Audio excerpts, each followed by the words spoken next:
Hi to everyone, welcome to Academia classes. मैं Adil Saifi. Basic to advance English grammar में हम tense पढ़ रहे हैं। अभी तक हमने सिंपल प्रेजेंट टेंस के सभी स्ट्रक्चर्स को कवर किया है। उसी के साथ साथ प्रेजेंट कंटिन्यूस टेंस के पॉजिटिव, नेगेटिव, इंटेरोगेटिव सेंटेंसेस को अभी तक हमने पढ़ा है। आज का जो वीडियो है उसमें हम क्या पढ़ने जा रहे हैं? हम पढ़ने जा रहे हैं प्रेजेंट कंटिन्यूस टेंस का WH वर्ड जो स्ट्रक्चर होता है वो वाले सेंटेंस आज हम सीखने वाले हैं। अगर आप वीडियो यानी कि फर्स्ट टाइम देख रहे हैं, आपने वीडियोस नहीं देखी है, तो आप प्लेलिस्ट में जाकर सभी वीडियोस देख सकते हैं। टेंस के नाम से प्लेलिस्ट को बनाया गया है। बगैर किसी देरी के वीडियो को शुरू करेंगे। शुरू करने से पहले अगर आप चैनल पर नए हैं तो ज़रूर सब्सक्राइब कर लीजिए ताकि हर वीडियो की नोटिफिकेशन आपको ऑन टाइम मिलती रहे। सबसे पहले हम हिंदी वाक्यों की पहचान देखेंगे, जो कि हमारा हमेशा पहला टॉपिक होता है। हिंदी वाक्य की पहचान होगी रहा है, रही है, रहे हैं, रहा हूँ। क्योंकि ये किसकी पहचान है? ये एक तो वर्तमान की है, मतलब प्रेजेंट की। इसमें यह मालूम हो रहा है कि ये प्रेजेंट की बात है, हूँ। ये आदि शब्द किसके लिए आते हैं? प्रेजेंट के लिए या प्रेजेंट को बताने वाले। अब ये रहा, रही, रहे, रहा, ये शब्द किसके लिए हैं? ये कंटिन्यूटी को बताने के लिए। ओके, तो ये हो गया हमारा प्रेजेंट कंटिन्यूस। ओके, वाक्य में प्रश्नवाचक शब्दों का प्रयोग किया जाता है। क्योंकि हम WH वर्ड पढ़ रहे हैं, WH वर्ड का मतलब क्वेश्चन। क्या बनाया जाएगा? क्वेश्चन बनाया जाएगा, प्रश्न किया जाएगा वाक्य के अंदर। तो यहाँ पर ये फैक्ट आपको याद रखना जरूरी है कि वाक्य में प्रश्नवाचक शब्दों का प्रयोग किया जाता है। अब कैसे? लास्ट वीडियो में हमने जो डिस्कस किया था वो था हेल्पिंग वर्ब से शुरू होने वाले प्रश्नवाचक वाक्य, मतलब इंटेरोगेटिव सेंटेंस। वहां पर हमने सिर्फ ऐसे क्वेश्चन फॉर्म किए थे जिनके आंसर येस या नो में दिए जा सकते हो। लेकिन यहाँ पर जब WH वर्ड में हम क्वेश्चन फॉर्म करते हैं या WH वर्ड से हम क्वेश्चन बनाते हैं तो वहां पर आपको डिटेल आंसर देना होता है। लाइक तुम कहाँ जा रहे हो? अब आप इसका जवाब येस या नो में नहीं दोगे, बल्कि आप जहां पर जा रहे हो वो आपका आंसर होगा। तो यहाँ पर क्वेश्चन वाला शब्द कौन सा है? प्रश्नवाचक शब्द कौन सा है? वो है कहाँ। तुम जा रहे हो, ये एक पॉजिटिव सेंटेंस है, लेकिन तुम कहाँ जा रहे हो ये हो गया हमारा interrogative sentence. Okay, WH word आ गया इसमें। वह क्या कर रहा है? ओके, यहाँ पर पूछा जा रहा है कर क्या रहा है, मतलब ऑब्जेक्ट बताना पड़ेगा आपको कि जो एक्टिविटी वो कर रहा है वो क्या है। ओके, तो यहाँ पर ये जो क्या है वो बता रहा है कि क्वेश्चन पूछा गया है, वे क्यों नहीं आ रहे हैं। तो वे नहीं आ रहे हैं, ये तो एक नेगेटिव सेंटेंस है, लेकिन क्यों नहीं आ रहे हैं यहाँ पर रीजन पूछा गया है, कारण पूछा गया है। सीमा पौधों को पानी क्यों नहीं दे रही है? सीमा पौधों को पानी नहीं दे रही है, ये एक नेगेटिव सेंटेंस है, लेकिन क्यों नहीं दे रही है ये हो गया हमारा इंटेरोगेटिव सेंटेंस। मैं तुम्हें क्या पढ़ा रहा हूँ? मैं तुम्हें पढ़ा रहा हूँ, ये एक पॉजिटिव सेंटेंस है, लेकिन यहाँ पर ये क्या शब्द आने के बाद ये क्या बन गया? हमारा इंटेरोगेटिव सेंटेंस बन गया है। आई होप कॉन्सेप्ट क्लियर हो गया होगा कि हिंदी वाक्यों की पहचान ये होगी कि वहां पर WH वर्ड जब इंग्लिश में बोला जाता है तो उसका अर्थ होता है कि आपको ऐसे क्वेश्चंस का आंसर किस में देना है? डिटेल में देना है, मतलब वहां पर आपको डिटेल पूछी जाएगी क्वेश्चन के अंदर। लेकिन जब आप हेल्पिंग वर्ब से शुरू होने वाले जो सेंटेंसेज है, इंटेरोगेटिव सेंटेंसेज है, उनके आंसर आप किस में देते हो? यस या नो में। जैसे आर यू रेडी? क्या तुम तैयार हो? तो आप बोलते हो यस आई एम रेडी। अगर नहीं तो नो आई एम नॉट। लेकिन यहाँ पर अगर कोई आपसे पूछे कि तुम कहाँ जा रहे हो, वेयर आर यू गोइंग, तो आप आंसर में येस या नो नहीं कहोगे, बल्कि कहोगे I am going to school, I am going to home, where you are going, जहाँ कहीं आप जा रहे हो उसका आप जवाब दोगे। ओके, पहला टॉपिक क्लियर होता है। उसके बाद हम डिस्कस करते हैं helping verb. Helping verb, main verb कौन कौन सी आएगी? तो इज एम आर आपको याद रखना है पूरे कंटिन्यूस टेंस में, जो कि प्रेजेंट कंटिन्यूस में, सभी कंटिन्यूस में नहीं बल्कि सिर्फ प्रेजेंट कंटिन्यूस में किसका प्रयोग किया जाएगा? इज एम आर का प्रयोग किया जाएगा। एम को खास कर दिया गया है आई के साथ। हमेशा एम का प्रयोग आई के साथ होगा, किसी भी दूसरे सब्जेक्ट के साथ एम का प्रयोग नहीं किया जा सकता। दूसरा पॉइंट है हमारा इज। इसका प्रयोग किया जाएगा ही, शीट, ये तीनों प्रोनाउन है, मतलब सर्वनाम है। और सब्जेक्ट की बात करें तो सिंगुलर सब्जेक्ट के साथ इसका प्रयोग किया जाता है। आर की बात करें तो आर, वी, यू, दे, जो कि तीनों प्रोनाउन है और प्लूरल सेंस देते हैं, प्लूरल सब्जेक्ट को डिनोट करते हैं, बताते हैं। और इसके अलावा अगर नाउन की बात करें तो प्लूरल सब्जेक्ट के साथ आर का प्रयोग किया जाता है। ये दो इंपॉर्टेंट फैक्टर है जो आपको याद रखने होते हैं कि ये इसका प्रयोग सिंगुलर सब्जेक्ट और आर का प्रयोग प्लूरल सब्जेक्ट के साथ आपको करना है। ओके, अब इनके साथ मेन वर्ब क्या आएगी, तो मेन वर्ब आएगी अगर वाक्य ऐसा है जिसके अंदर एक्शन वर्ब है। एक्शन वर्ब का अर्थ होता है मतलब कोई क्रिया है, क्या है, कोई क्रिया है, कोई काम है जिसे किया जा रहा है, तो आप उसकी फोर्थ फॉर्म लेकर आएंगे। फोर्थ फॉर्म का अर्थ होता है आईएनजी फॉर्म, मतलब taking, giving, coming, going, sleeping, ये सभी क्या है, वर्ब फोर्थ है, मतलब वर्ब की फोर्थ फॉर्म है, आईएनजी फॉर्म भी इन्हें कहा जाता है। अब आते हैं हम सेंटेंस स्ट्रक्चर की तरफ। सेंटेंस स्ट्रक्चर क्या है, WH वर्ड प्लस इजेमा प्लस सब्जेक्ट प्लस वर्ब की फोर्थ फॉर्म प्लस ऑब्जेक्ट, ये हमारा क्या होगा, सेंटेंस स्ट्रक्चर होगा। जैसा कि आपको मालूम है या लास्ट वीडियो आपने देखी हो तो उसमें आपने पढ़ा होगा कि हम लास्ट वीडियो में किस तरीके से हेल्पिंग वर्ब से क्वेश्चन फॉर्म कर रहे थे। हम कर रहे थे helping verb plus subject plus V4 plus object, यही स्ट्रक्चर लगभग था। वहां पर आपको क्या कर देना है, WH वर्ड ऐड कर देना है, बस यही एक स्ट्रक्चर है जो WH वर्ड बनाने का है।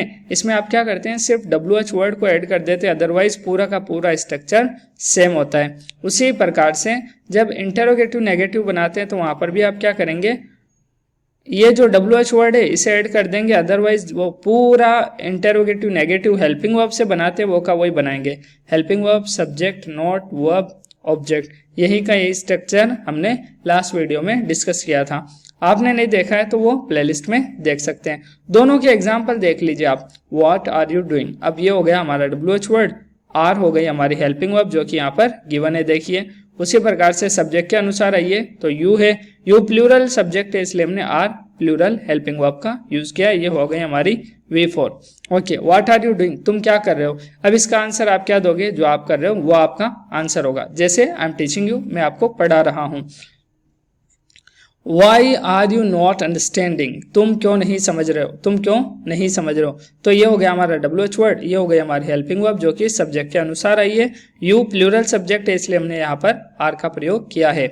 ओके, नोट का अगर प्रयोग करना था तो हम कहाँ पर करेंगे, यू के फौरन बाद, यू मतलब सब्जेक्ट के फौरन बाद आप क्या करेंगे, नोट का प्रयोग करेंगे। उसके बाद आपको V4 लेकर आनी थी तो ये हमारी हो गई V4।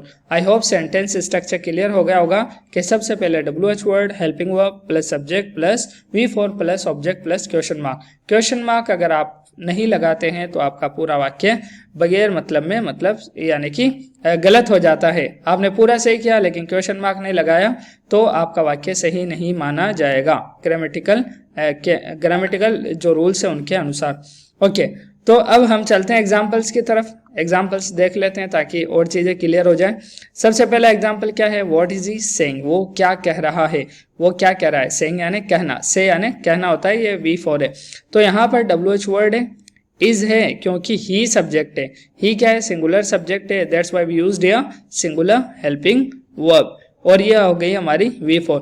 अब व्हाट इज ही सेइंग, वो क्या कह रहा है। अब जो कुछ वो कह रहा है वो इसका आंसर है। आप यहाँ पर येस नो में आंसर नहीं दे सकते हैं। ओके, अगर आप नोट्स बना रहे हैं तो हिंदी अर्थ जरूर लिखते जाइएगा कि व्हाट इज ही सेइंग, वो क्या कह रहा है।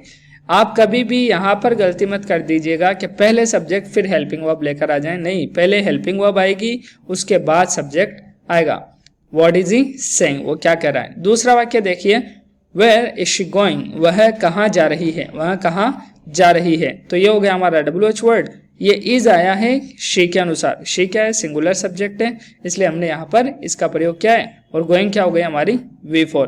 अब इसका आंसर क्या होगा, जहां पर वो जा रही है वो इसका आंसर है, यस नो में इसका आंसर गलत माना जाएगा। हु इज कमिंग, कौन आ रहा है। अब जो आ रहा है वो इसका आंसर है, और यहाँ पर हु क्या है, WH वर्ड हो गया हमारा, इज क्या है, हेल्पिंग वर्ब हो गई, और कमिंग क्या है, V4 है। अब आपको यहाँ पे सब्जेक्ट नहीं है तो सब्जेक्ट असल में गायब है, और सब्जेक्ट को ही पूछा गया है। हु किसको डिमांड करता है, हु किसके बारे में पूछता है, हु पूछता है सब्जेक्ट के बारे में, यानी करने वाला, आने वाला कौन है। और जब आप होम की बात करते हो ना, होम की, तो वो असल में ऑब्जेक्ट पूछता है। वो क्या पूछता है, ऑब्जेक्ट। जैसे हु इज कमिंग, कौन आ रहा है, मतलब आने वाला कौन है, जो क्रिया कर रहा है आने की वो कौन है। लेकिन जब आप होम का प्रयोग करते हैं, जैसे होम आर यू मीटिंग, तुम किससे मिल रहे हो, तो मिलने वाले तो तुम हो लेकिन किससे मिल रहे हो ये ऑब्जेक्ट है, तो वहां पर whom का प्रयोग किया जाता है।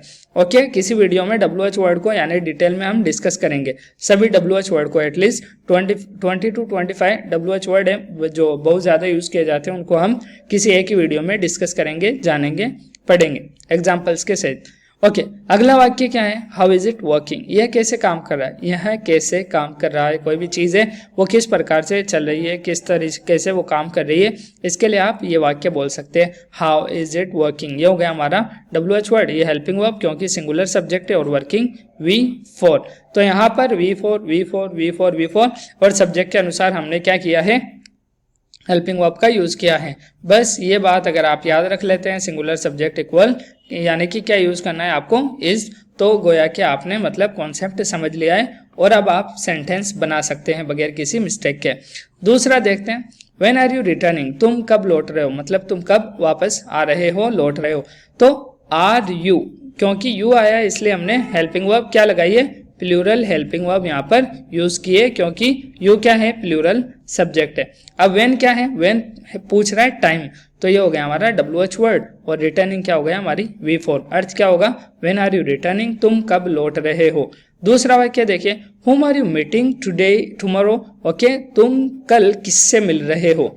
अब यहाँ पर मिलने वाला तुम है, यू है, लेकिन जिससे मिला जा रहा है वो होम है, वो क्या है, होम है, तो whom are you meeting tomorrow, तुम कल किससे मिल रहे हो। तो मैंने जो अभी कॉन्सेप्ट बताया था कि हु क्या पूछता है, हु क्या डिमांड करता है, सब्जेक्ट की डिमांड करता है कि सब्जेक्ट कौन है ये बताया जाए, लेकिन होम क्या पूछता है कि ऑब्जेक्ट कौन है, क्रिया का असर जिस पर हो रहा है या क्रम हम जिसे हिंदी में बोलते हैं वो कौन है, इसके बारे में क्वेश्चन कर रहा है। तो यहाँ पर इसको समझ लीजिए, जैसे whom are you meeting tomorrow, तुम कल किससे मिल रहे हो, तुम मिल रहे हो कल किससे, जो मिलने वाला है तुमसे वो यहाँ पर एब्सेंट है, इसलिए हमने यहाँ पर whom का प्रयोग किया है। तो ये WH word, are helping verb, you subject, meeting V4। Okay, ये टाइम आ गया। तीसरा वाक्य देखिए, why are they blaming us, वे हमें मतलब क्यों इल्जाम दे रहे हैं, वे हमें यानी ब्लेम क्यों कर रहे हैं, तो वाई क्या हो गया, WH वर्ड हो गया, आर प्लूरल हेल्पिंग वर्ब है क्योंकि दे प्लूरल सब्जेक्ट है, और उसके बाद हमें V4 का यूज करना था, तो ब्लेमिंग यानी इल्जाम देना, किसी के ऊपर इल्जाम लगाना, और एस क्या है हमारा ऑब्जेक्ट है, वी का ऑब्जेक्टिव प्रोनाउन एस होता है। वे हमें क्यों ब्लेम कर रहे हैं, वे हमारे ऊपर इल्जाम क्यों लगा रहे हैं। Okay, what am I teaching you, मैं तुम्हें क्या पढ़ा रहा हूँ। Okay, what am I teaching you, अब WH वर्ड व्हाट है और हेल्पिंग वर्ब एम है जो कि आई के साथ आती है, स्पेशल है, और टीचिंग V4 है और यू ऑब्जेक्ट हो गया हमारा। तो मैं तुम्हें क्या पढ़ा रहा हूँ, अब इसका आंसर क्या होगा, English, I am teaching you English, मैं आपको इंग्लिश पढ़ा रहा हूँ। तो ये बात भी हमेशा याद रखनी है कि WH वर्ड के जो आंसर होंगे वो किस में होंगे, डिटेल आंसर होंगे। हो सकता है कि डिटेल आंसर एक शब्द का भी हो लेकिन यस या नो नहीं होगा, यस नो आंसर नहीं होगा, बल्कि क्या होगा, डिटेल आंसर दिया जाएगा।